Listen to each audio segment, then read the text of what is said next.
भोपाल से प्रस्तुत हैं प्रादेशिक समाचार। नमस्कार, समाचारों के साथ मैं जितेंद्र रघुवंशी। पहले मुख्य समाचार। प्राथमिक कृषि ऋण समितियों के कंप्यूटरीकरण को केंद्र ने दी मंजूरी।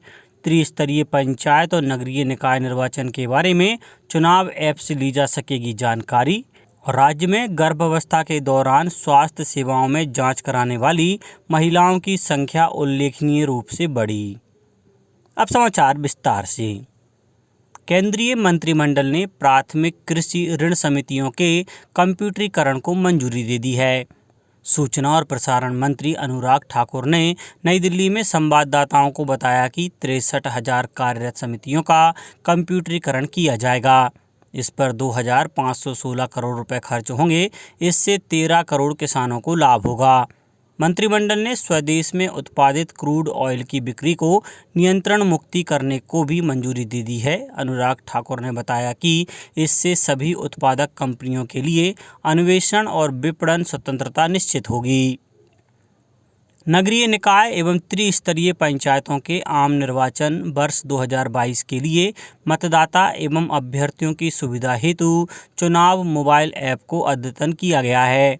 ऐप के माध्यम से चुनाव संबंधी जानकारियां प्राप्त की जा सकती हैं। सचिव राज्य निर्वाचन आयोग ने जानकारी दी है कि चुनाव ऐप में मतदाता की जानकारी, महापौर, पार्षद, जिला पंचायत सदस्य और जनपद पंचायत सदस्य पद के अभ्यर्थी की जानकारी में शपथ पत्र के सार पत्र अनुसार उपलब्ध है।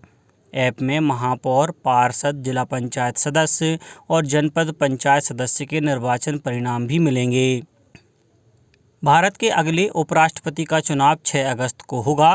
निर्वाचन आयोग ने कल एक वक्तव्य में बताया कि उपराष्ट्रपति पद के चुनाव के लिए 5 जुलाई को अधिसूचना जारी की जाएगी।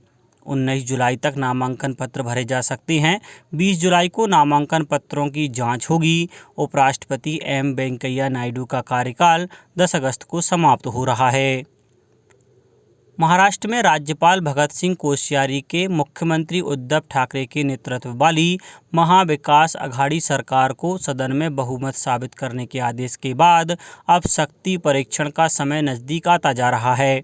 विपक्ष के नेता देवेंद्र फडणवीस के नेतृत्व में एक प्रतिनिधिमंडल ने उपराज्यपाल से मिलकर राज्य में मौजूदा राजनीतिक स्थितियों से अवगत कराया। इसके बाद ही राज्यपाल ने शक्ति परीक्षण कराए जाने का निर्देश दिया। श्री फडणवीस ने अपने पत्र में कहा कि उद्धव ठाकरे के नेतृत्व वाली सरकार अल्पमत में है। राजधानी भोपाल के गांधी मेडिकल कॉलेज में गामा कैमरा मशीन से जांच प्रारंभ हो गई है। प्रदेश में यह ऐसा पहला अस्पताल है जहां गामा कैमरा मशीन लगी है। इस कैमरे से अब कैंसर के अलावा थायराइड, गुर्दा और हृदय रोग की जांच मरीजों को उपलब्ध हो सकेगी। इस तरह के कैमरे से विभिन्न प्रकार की जांच करने में आसानी रहेगी और मरीजों को शीघ्र इलाज भी मिल सकेगा। मुख्यमंत्री श्री शिवराज सिंह चौहान ने कहा है कि उद्योगों की स्थापना और पुरानी औद्योगिक इकाइयों के कार्य विस्तार के समय स्थानीय युवाओं के नियोजन पर प्राथमिकता से विशेष ध्यान दिया जाए। राज्य सरकार द्वारा निवेश संवर्धन के लिए विभिन्न क्षेत्रों में नई इकाइयों की स्थापना पर उद्योग नीति के प्रावधानों के अनुसार भरपूर सहायता दी जा रही है। उन्होंने कहा कि इन इकाइयों में जनजाति बहुल क्षेत्रों में जनजाति वर्ग के पात्र बेटी बेटियों को रोजगार का अवसर दिया जाए। मुख्यमंत्री श्री चौहान कल निवास पर निवेश संवर्धन पर मंत्री परिषद समिति की बैठक को संबोधित कर रहे थे। मुख्यमंत्री श्री चौहान ने स्थापित होने वाली नवीन इकाइयों को प्रावधान अनुसार दी जाने वाली सुविधाओं संबंधी आवश्यक निर्देश दिए। मध्य प्रदेश में गर्भावस्था के दौरान स्वास्थ्य संस्थाओं में जांच और देखभाल करवाने वाली माताओं की संख्या में पिछले 5 वर्षों में उल्लेखनीय वृद्धि दर्ज की गई है। यह तथ्य नेशनल फैमिली हेल्थ सर्वे 4 वर्ष 2015 और नेशनल फैमिली हेल्थ सर्वे 5 वर्ष 2020-21 के तुलनात्मक आंकड़ों से स्पष्ट हुआ है। नेशनल फैमिली हेल्थ सर्वे 5 के प्रतिवेदन में बताया गया है कि गर्भवती महिलाओं में से 75% ऐसी महिलाएं हैं जिनकी गर्भावस्था के पहले 3 महीने में स्वास्थ्य संस्था पर जांच और देखभाल की गई। वर्ष 2015 के नेशनल फैमिली हेल्थ सर्वे 4 में ऐसी महिलाओं की संख्या 53% थी। सर्वे 5 के प्रतिवेदन में यह भी बताया गया है कि गर्भवती माताओं में से आधे से अधिक 58% ने प्रसव के पहले 4 अथवा 4 से अधिक बार स्वास्थ्य संस्थाओं में जांच और देखभाल की सुविधा प्राप्त की। ऐसा करने वाली शहरी महिलाओं की संख्या ग्रामीण महिलाओं की तुलना में अधिक रही। प्रदेश में 91% प्रसव स्वास्थ्य सुविधाओं के साथ हुए। नेशनल फैमिली हेल्थ सर्वे 4 की तुलना में हेल्थ सर्वे 5 में स्वास्थ्य सुविधाओं के साथ हुए प्रसवों में वृद्धि 81% से बढ़कर 91% हुई है। कल सांख्यिकी दिवस था। जाने माने सांख्यिकीविद प्रोफेसर प्रशांत चंद्र महालनोबिस की जयंती को सांख्यिकी दिवस के रूप में मनाया जाता है।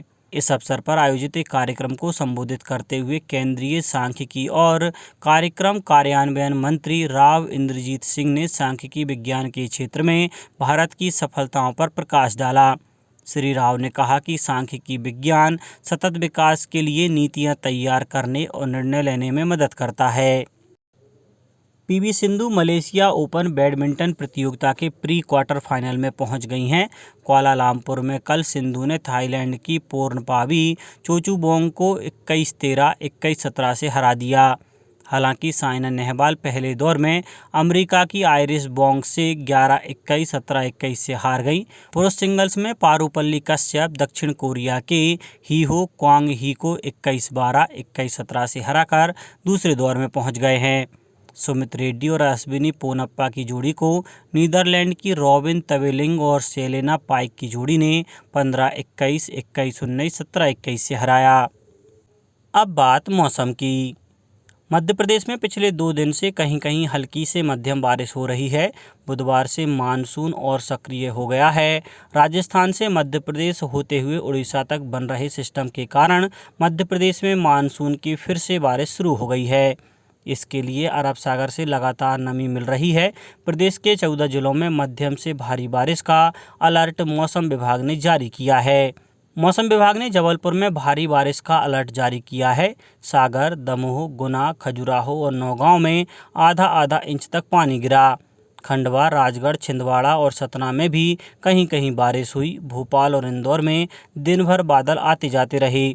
कहीं कहीं बूंदाबांदी भी हुई। मौसम वैज्ञानिक पीके साहा ने बताया कि 3 से 4 दिन तक अच्छी बारिश की संभावना है।